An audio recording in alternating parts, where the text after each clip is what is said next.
So Danny was just leaving to go home, and he realised he loved the place so much he wanted to stick around because he gave me his best snatch cast impression. And so we're going to do this podcast to work. Well, you've been dragging it on a bit, haven't we? Trying to get so we're trying to get him on the couch. So he's on. He's on. So again, forgive us for the background noise. We got everyone's training. People levering each other. We've even got mums watching. So you might hear. We might have to dart off and say something's right because they're all left to their own devices. So they're going a bit mental. Anyway, so here we are. Daniel's son is here. Danny is featured many a time on the wall. The wall of woe. I'm up there somewhere. Been training with us, well, me, the team, pretty much from the start, I reckon.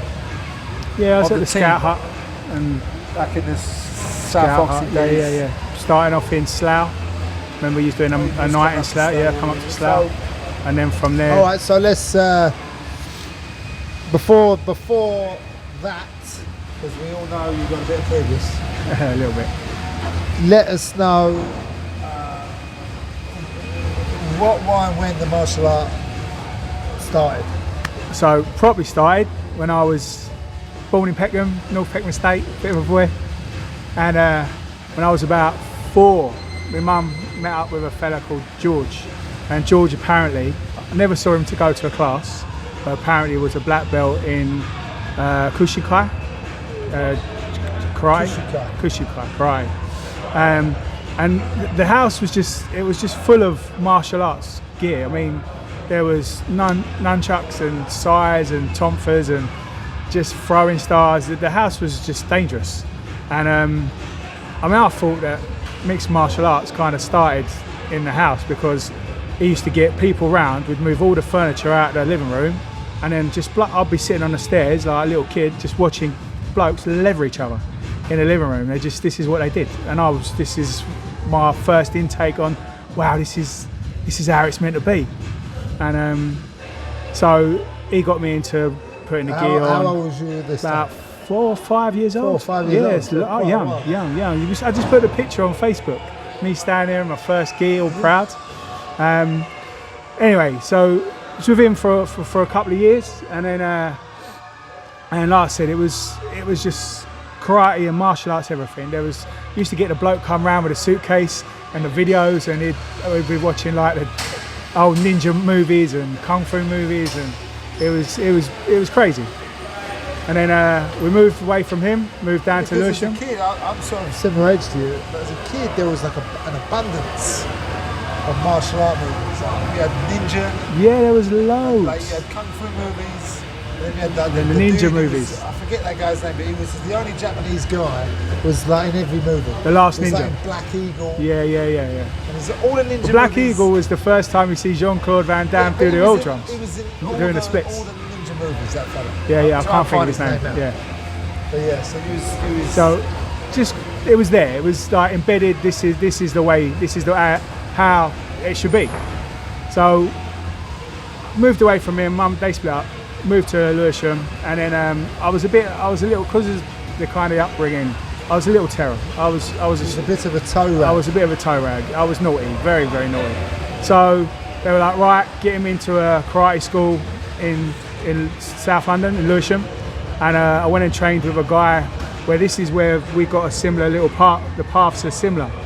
I trained with a guy called Roy Tomlin, and which was Shoto Khan. Shoto Khan. And then I don't have a certificate. Probably got. No, I've got a bunch of certificates here that I've got to put up on the wall. And then my favourite certificate is my karate certificate. Black belt certificate. It's a really nice certificate. Like, you know, rice paper, all nice calligraphy. Well, it was some effort. We used to go do the gradings in Marshall Street. Yeah, I did. You did the same. Shiny all them stairs. Shiny wooden floor. Yeah, going up there with Sensei Noida and Sensei Otta. They used to be the ones sitting at the table. Otta's still going. Noida died. Noida. That's who I got my. That's who's on my black belt. Yeah, well, Otta's still now running the whole of Shoto Khan for the UK. Roy, after a little while ago, was doing his 10-day thing. Roy's still doing teaching, still teaching and training and all that. I've even seen him do the corner work for UCMMA. Oh, really? Yeah, Oh, wow. yeah. So I've seen him do bits and pieces. Trained with him till I was about 12, 13, and then obviously being a little toe rag. So what I used to do was walk out the house with my gi, take my money for training, and go somewhere else. And I did that for about maybe 3 months, and then my mum kind of bumped into Roy shopping. Oh, how Danny's getting on? I haven't seen Danny. And yeah, I got a bit of a hiding for that one. Yeah, so that was it. I kind of about 13, 14 kind of. Didn't you do that with a job, I don't know? Yeah, I've done it. So I was going to school, he was going to work. Yeah, I did. Yeah, I did. Just told my mum I was going to school and ended up walking out the door, getting a job. Yeah, and then that was it. I packed up till just started kind of clubbing. Everything else, all my mates were doing it. You know? So I kind of moved away from martial arts. Until I was about 20, so it was about 98, 99, and I was working in Tufnell Park, and there was a community centre there on the estate, and I see a sign for Shah Khan, and I was like, oh, do you know what, I'll get back into it, and I trained with a guy called Kingsley Johnson, and it was tough. It was a tough old class. They put on the tiny small mitts, and man, they'd lever each other. They'd go at it. It was hard, you know. And it was the first time I thought I knew a bit, you know. I'd been doing it for a long time. Was you a black belt at this point? No, so this was the funny thing. So they made me do my black belt grading twice, because the first time I couldn't believe he'd done this to me. So the first time I did my grading, you do a lineup. So you fight about 4 or 5 guys. Yeah. So had the fights, everything else. I'm standing there, a mess, breathing heavy. Because I think I did my black belt grade. We did a set like to Great Russell Street Yeah, to do the normal gradings. yeah. But then I'm pretty sure my black belt grading was at Crystal Palace. Oh no. See, because this was I remember doing all the lineups and stuff. because the affiliations all changed, didn't they? So this is a long time later, and he was affiliated. This guy that I was training Shah Khan with was affiliated not through the KUGB. It was a different No, by then. or the SKA. Would have passed away by then. maybe, but they're still going. There's still Yeah, no, affiliations but to I'm them. saying. Because I forget. Because I stopped doing karate. I got my black belt in '89. Okay. And then I would have probably stopped a couple of years after that. Well, I did the lineup and stand there, and I'm tired and out of breath. And one of the guys, you have the table, don't you? Everyone's sitting in the table, and one of them goes to me, so I don't think you're going to get your black belt today. And I was like, oh, why? I said, because you're breathing quite heavy, and if we was in the jungle and you was hiding from me, I would hear you breathing in the bushes. And I thought, I'm in a community centre in Tufnell Park. Do you know what I mean? One year. Okay. What? But that was the mentality. That was their mentality. So I had to go. They made me wait another 3 months, and then I had to go to somewhere in Barnet, and I had to fight a bigger lineup, and I got it. I got given it. So that was cool. Just carried on training him for a while. I said you was what, 22? You said. I was about 20, 22? yeah, 21, 22. Trained with him for a while. I was teaching the kids class, and I was enjoying it. And then he moved the school. He moved to Islington, and he changed it from, because he was originally Goju-Ryu, and it's like small circles, like karate, small circles, and I didn't like it. You know, he changed the class, and it just wasn't for me. So I left it, and then I just basically spent a few years drinking. On the beer woods. Proper. It's yeah, that was. I drank until I was about Last week. for a while. I got big. I got bigger. I was smoking 40 a day. Got on it, and it just carried on like that until my son was about 5 years old. So that had been 2005, 2006, and I had a scary moment. I was out shopping with him, and he ran off, and I couldn't catch him. I was just running up and down the shopping centre looking for him, and people just going, oh, he's gone this way, he's gone that way, and I was just a fat, sweaty mess, and that terrified me. You know, I was like, I can't. If something happened to him, how could I live with myself?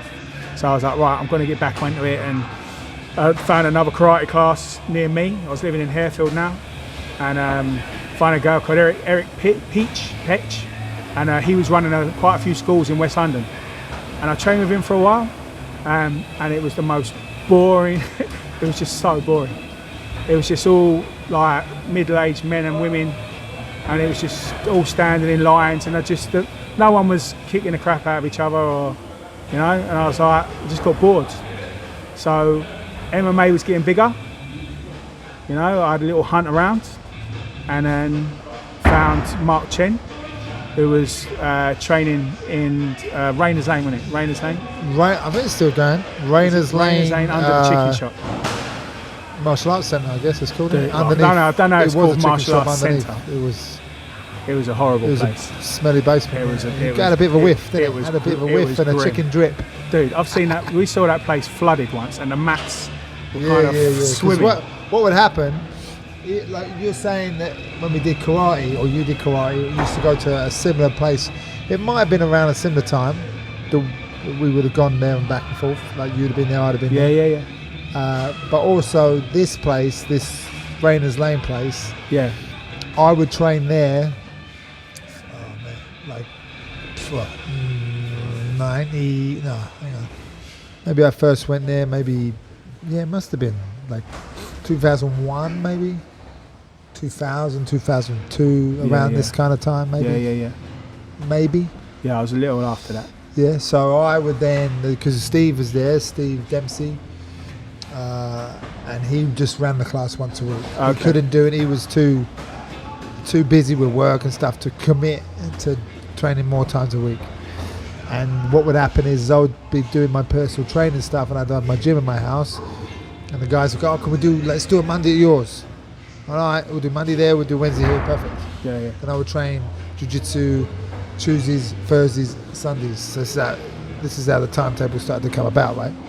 But then I would leave the Wednesday because I had too many guys at mine, and we would open up a place in the Scout Hall on a Wednesday night. Yeah. And then I figure that same time is when Steve then got Mark to start taking that class. Yeah.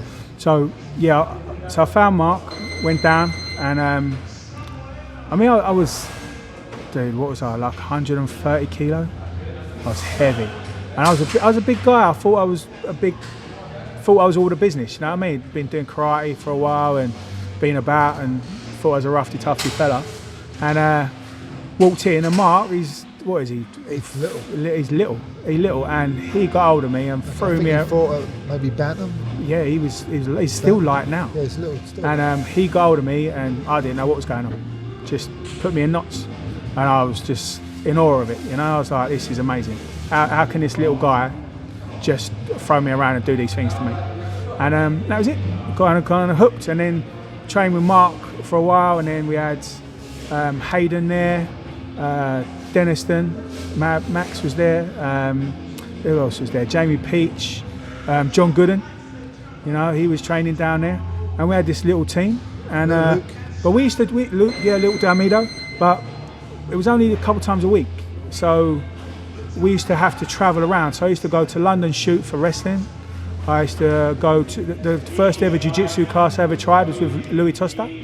He used to do somewhere in the badminton halls in King's Cross. So I used to travel, and we was just on trains all the time. It was hard work, you know, just travelling about, trying to get a bit of knowledge there. Jess Loudon's going to gym box, you know, and trying to do a bit there. Like was that another way out somewhere? It was a weird setup in gym box because they had the boxing ring and they had the mat. And he used to stand in the boxing ring and teach. So we'd all be doing it, and then what they used to do, him and Ashley, would kind of you're allowed in the ring, you know, like a boxing. Yeah, it was a weird setup, but it was a good class, and it was different, you know. It was more people to learn and train from, and it was just, but you had to travel around for the knowledge, you know. Yeah, that's I mean, we would do the same thing. I mean, I remember even one time I had one of the black belts at the time that was here, a guy called Roger Brookin. My friend was training with him, and then he just brought me along to my shed in my house to do the MMA. And he couldn't strike for nothing, but of course, as soon as we grappled him, bah, it was like, oh my God. So it was like, we had to learn jiu-jitsu, had to learn the grapple, had to learn that kind of like. But again, there wasn't many. I think probably at that time, it was London Shoot that was the only full-time place. Yeah, London Shoot was, they were quite particular as well.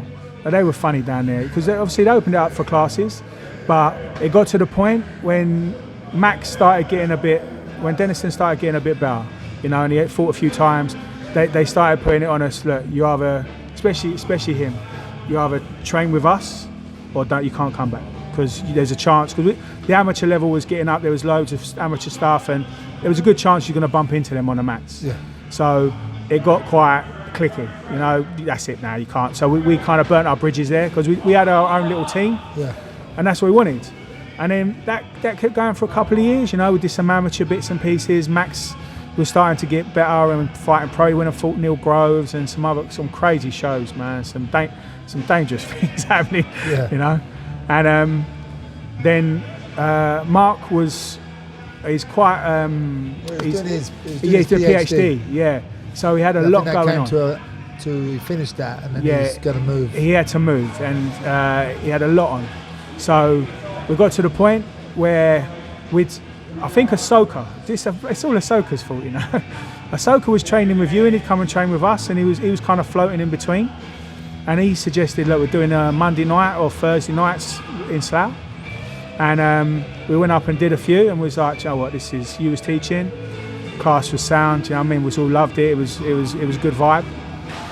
So it was like, look, Mark, what's your plan? And he couldn't give us, like, tie himself down, you know.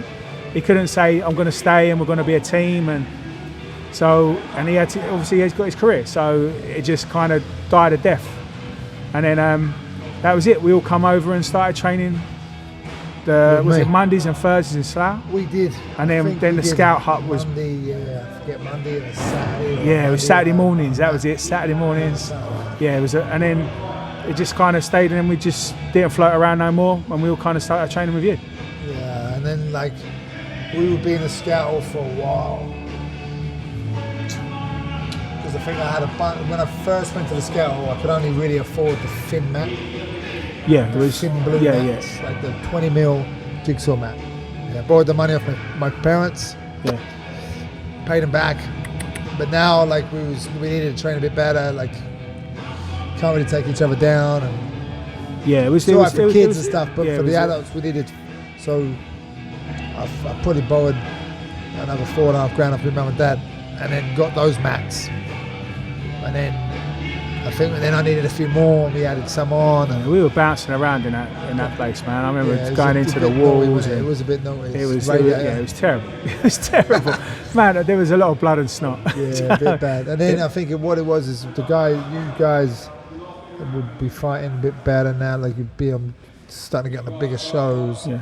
And I think we started. We did a couple of the shows here in Watford.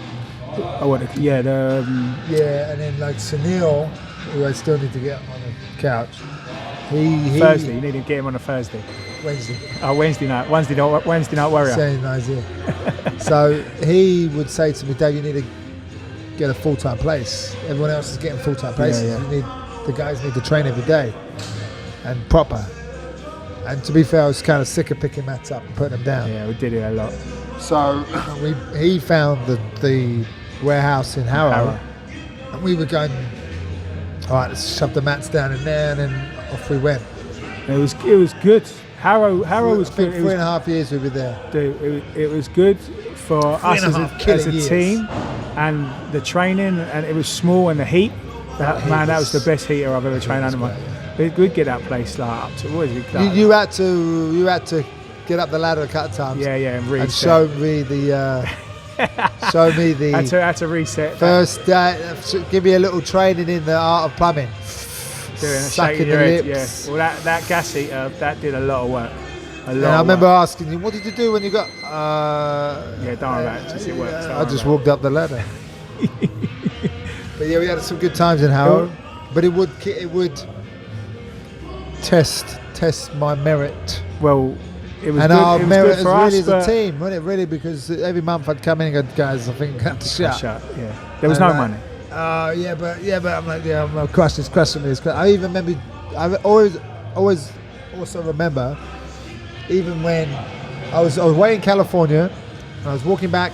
I probably told the story before, but I remember walking through the dark car park in Harrow, and we had the door with the little window in it. Yeah, the little square window. I remember walking up to the windows, all like I could feel the heat of the glass. Yeah, as I'm walking up. That gas bill must have been. I so walked much in. money. I was just come back from California 2 weeks. I was getting with ready for a fight, Madge. right? Yeah. And I was like, got to tell him. Yeah, I know. I walked in and you'd bought, like everyone clubbed together, probably you more, had clubbed together to buy the mat cover. The vinyl. I'm like, what's that? Oh, we bought your bill. I'm like, I can close the gym now. And we fitted it that Christmas. This was like a November time. We fitted it down that Christmas, which was cool. We painted up the gym, made it look a bit better, nice, and then it was the following November that we moved here. Because I always remember it, because you went, Dave, we just refitted the gym. Can we not leave it for a bit longer? But one other thing I remember, when I came here to talk to the owner of the gym about potentially moving here, I remember coming back and going, because it was all, the beginning was amazing. Yeah, we're going to do. And then I remember a few more talks and a few more conversations and emails, and when it started to get a bit more serious, I was talking about like buying some more equipment and stuff for here. And I'm like, I ain't got any money. I ain't got any money to buy anything to put here as well. And he was like, well, I'll lend you some money, Dave, if you need some more mats and stuff, you know? I'm like, no, you can't do that.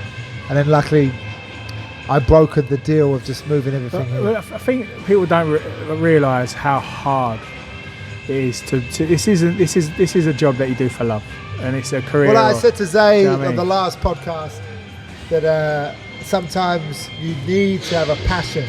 Yeah. Because at the end of the month, there's a little bit more passion than there is profit. Yeah.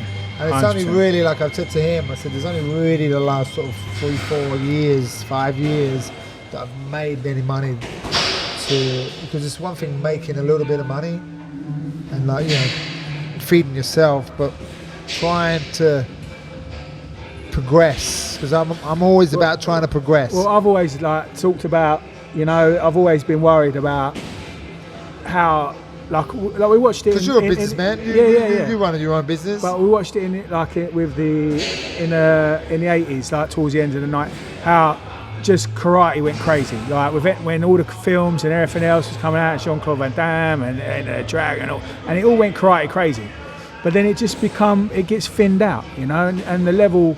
You got good level guys, and then all of a sudden, oh no, I'll teach, and then the classes, and then someone goes, oh, I'm going to have 5 schools, and it just becomes like, what do we call it, like a McDojo, you know, and it gets thinned out. I mean, it was people that do this, and that's how they make their money and everything else. Right now. And that's what always worries me, and that's what I've always been with you. I've always been kind of impressed that you've kept everything high standards. Do you know what I mean? Like we've got like Zay, Erica's and Winston and that as foundation, do you know what I mean?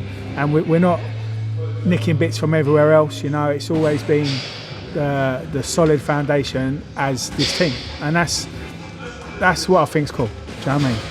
It's never been like, oh, let's get another one and make more money. Even when I used to do the shows, it's like, that's why we stopped them, because we couldn't really progress it any further. I don't see the point of doing stuff that's already been done. Yeah. So if you're going to get a spot, then like this year's got to be like every Christmas we kind of like close the gym down a little, like we have a tidy up, don't we? Turn the classes down a little and train maybe a couple of times a day rather than 3, and then, you know, paint the gym or make a few improvements.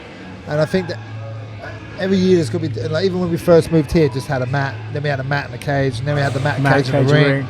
So more things. It's got bigger, always got to kind of keep pushing.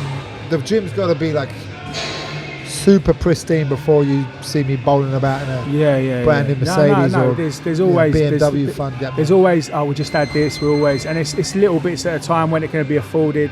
I mean, we're just getting all the belts, put in cases, and they're going to look great when they're put up. You know, where we've done the paint job and changing things around. And it is. It's just it's a work in progress, you know. And it's been cool. It's great. It's great. It'd be great if the heaters were bigger. Yeah, it's a bit more heat. It's winter time. It does get a little bit cold in here. Also, like, you compete a lot in jiu-jitsu because you tried yourself. You tried a couple of. Well, how many? So, how many so MMA fights you have? Well, what, semi-pro or amateur? Like in a cage, proper like. Oh, proper, Like, a couple. I do a couple. You was in this time you're talking about where there wasn't really an amateur. Like, as if you took a snapshot of amateur MMA now, it's not the same as it was back in the day because there wasn't any amateur. Amateur was in the daytime, It was, in a leisure centre. No headshots and stuff like that. 4 ounce gloves, no headshots, da. Yeah. And then from that, you went like, did a couple of gym stuffs and everything else. So, yeah, the amateur stuff and all that, I did about, I don't know, it's like 15 amateur fights or something. Or you'd have maybe like Sol Gilbert. He'd do stuff in Brighton. Yeah. And, we went down and we've done all that. We've done all that. Club. Yeah, we've done all that. Used to that go down. Was very few and far between. No, you had to travel about. I mean, we used to go Wales, didn't we, to Hereford and whatnot. Combat open. Yes, the open trials. Was it something like that? So yeah, I did like that. But the thing was that when it came to doing it properly, I'd say properly, you know, in the cage, cameras and everything else. Oh my God, mate, I never seen anything like it.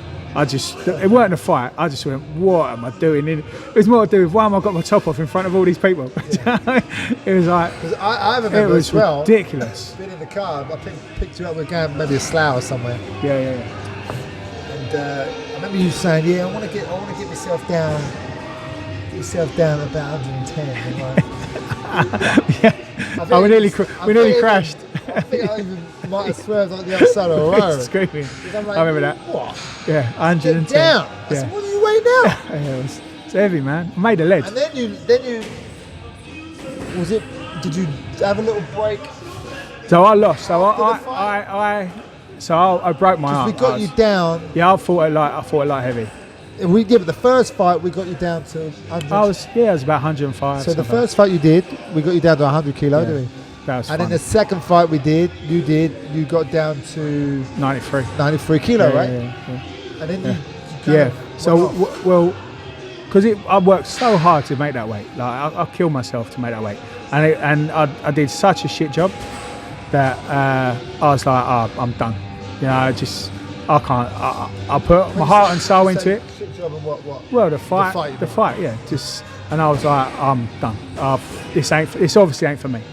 You know, I've killed myself to do this. I put all my effort into it, and I ain't got nothing. And I was just like, I'm done. So I went off for about a year. It's like the guys are just leaving. And I just started drinking again. Yeah, because then you came back. And I was heavy. And you was heavy again. You said you lost a little bit of weight before you even came back. Yeah, right? Because I was nervous. And we weighed you, and you was 120 kilo. Yeah, I was heavy. Yeah. I just went and ate and drunk. 128 kilo. Yeah, I carry it well though. Yeah, But it's slowly coming off. Yeah, so it's going up, down, just up, down, up, down. hit 108 in a minute. So 108, because you're going to go do now the so I got Europeans in Portugal. Yeah, light heavy. So under 100 right, so with a let gi. me ask you this. So you've been doing karate as a kid, seen it as a kid, left it, went back to it, left it again, went to the MMA. Seems to be a pattern. No, went to the MMA, competed. It's a lot of years. Come back again, but you're still one of the most active competitors. I mean, for someone who doesn't I remember seeing you and the other guy was you and Cole Hunt were like. You would be shaking like a shitting dog. I remember round the back. Hiding. We're doing my shows. I'll be coming round to see if everyone's good. And by the time you thought we had enough guys in the team to warm everybody up, it wasn't just down to me. And I remember coming back around maybe when we did a show in Slough. And where's Danny? Hiding. And you'd be like hiding with Carl, curled up together, shaky, Then we do our team. Why are we doing this? That's what That's not we your even had warm-up, this. boys. We just weren't in position. We both talked to each other, going, "Why are we doing this? Why are we doing?" Carl's always been pretty much one of my favourite people to watch Carl was fight one of these people. because like, he when just switches you it. look like, oh man, Carl's amazing. No, he was just so nervous. He just knocked someone out.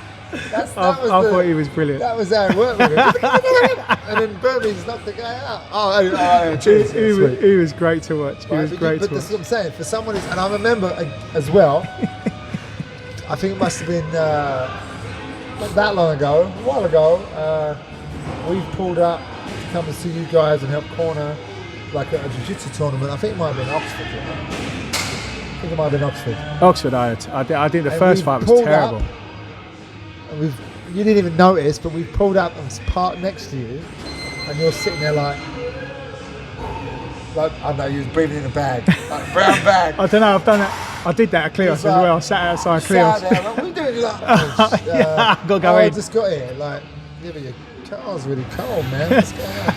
Because you like I get super nervous. super nervous, but Super you just nervous. compete a lot. Like a Yeah, lot. but I For get, someone who's so nervous, yeah. why do you compete so much? Because I don't want to be nervous. So, you know, because of how we've been, and you know, I've read, and we spent a lot of time talking about fear and stuff like that. You know, because we're fighters and everything else, and I generally just get nervous. You know, and it's not about the fight. It's about the people watching me, and it's about being just Build to get, up. It's that anticipation. Yeah, it's basically looking like mean, an if idiot. you- Looking like an idiot. I but think if that's you a big thing. describe having a fight or competing, if you were just to lay it out step by step, it just sounds like a prolonged panic attack. Yeah. Prolonged or prolonged? Pre. Pre? I don't know. Pre-long? I'm not I too don't know. sure. You say pre, I say pro. So yeah, you know what I mean? And this is it. I don't want to feel like that. So I keep, because I know that the more you do something, the easier it does get. You know, it's you're working your brain, you're creating different circuitry, and all that. You know, and it's about that, and that's why. And I keep doing it to make myself in this uncomfortable position, because eventually it will get easier. I know it will. You know, this is, we're getting into the stuff that I've been doing with because I get a bit claustrophobic. Do you know what I mean? So I've been doing sessions on that and working on how your brain works and fear responses, all down to your amygdala in the back of your head and the wiring in your Little brain. fella glasses. The little fella Listen to glasses that tells you that creates your fear response and everything else. You know, there's studies on it. So, and it's interesting. You know, like we just watched the UFC, and afterwards you see Till. And he's standing there admitting, which I was quite a lot of respect for the fella that he said there, and just said, I was absolutely terrified. Yeah. You know, I don't know why. I don't know why I was terrified. And because you don't. Fear. It's the fear of losing. It's the Yeah, of course fear, it like you is. said, Because he had two failing. losses. It's the feel of failing. Yeah, and You know what that I mean? has created a response in his brain that has sent him like into another dimension. There's nothing he can do about the fear of it. failure. It's inbred. It's built in. Yeah, This is pain. It's pain. Yeah, The body will migrate away from pain at all costs. what I think people don't realise is that the reason that we're here as a people is because we're inbred to be the ones with the best response to fear. We're the ones that run away from it. We're the ones that survived. You know, so it is a kind of a high strength mechanism that you've got built in, and it's learning to control it. And that's what I suffer with. You know, I get super nervous, worry about pressure, worry about, like the last weekend was an absolute disaster for me. You know, and by the end of it, I remember halfway through, all of a sudden I got called to I didn't even want to fight again, and I got called. Where you, Dan? Where you going? Where you going? And I'm like, I don't know, Dave. I'm just fighting everyone. Because it just I wanted to get to that point where it just didn't matter anymore. Yeah. You know, and it did get there at the end of the day. It did get there at the end of the day. I didn't care anymore. Slip it. Yeah, I Feel it. started Yeah, getting right. angry. I started wanting to hurt people more, you know, instead of panicking about being hurt. Yeah. Yeah. And like I said, just keep pushing, keep So driving. you're gonna Eventually do the Euros, which is a whole different ball game. That's a big old comp. It's a big comp. I looked already. I mean, there's people in my division, because I always seem to struggle because I'm a bit older. I'm in a heavier group. Whenever I compete, I get merged into the younger lot, and sometimes the lighter guys and whatever, which is fine. You know, it's part of it. That's always what it is. But this is the only time I've ever been or put my name down for a competition, and already there's guys that's it's busy. Big comp. And my division is I'm gonna be fighting. You know, although it's called Europeans, there's a lot of people I've seen from everywhere. Someone signed up from Canada. It's going to be interesting. The second world. It's going to be interesting. You know, but I've never done it before. I could go in, if I get through the first round, I'm happy. I could go in and get smashed. So what happens, happens. I'm trying to keep that mentality, you know, until I get out there. But then, you know, what next after that? You know, I'd love to go to the Worlds. Yeah. Why not? Why not go and fight in Vegas? You know what I mean? Have a go. What's stopping me? You know, I've got to do these things. I started MMA too old, you know. I still try and keep up with the guys now, but you're still here, finding out with everybody, helping them get ready for their fights. You know, you got to give you that. I mean, you got Richard in Twitch. You know Twitch, my best mate. I spoke to him the other day, and he was going to me, Did you fight again the weekend? And I was like, yeah. He said, I'm all sore, I'm busted up, my arms killing me, my shoulders are hurting. He just went, what are you doing? What are you doing to yourself, bro? I went, what do you mean? He said, I go to the gym a couple times a week and I'm sore from that. He said, what are you doing fighting? You're in your 40s. just why? And I was like, don't know. I just want to get better. But that's it, isn't it? That's what it is. It's just improvement. I mean, well, the thing is for me, if I'm not doing it, what road do I go down? I start eating, I start drinking, and I just start swelling up. Yeah, at least you can earn your food. I might live a little bit longer if I keep trying to do this. You know, keep the weight down. Maybe I'll get one more round in. One more round. Maybe. Let's leave it there. Well, we'll have to call this one more round. We'll have to get another round. Well, I was late anyway, so we get you off and thanks for having us. We'll get you back on because I don't think we got all the stories. What we will we didn't even talk about the Middle East. The Middle East thing is a cornering. I bought a couple extra mics, to get. Oh, we have to get them. The corners. We have to get Reese so down as well. So everybody that went on that trip.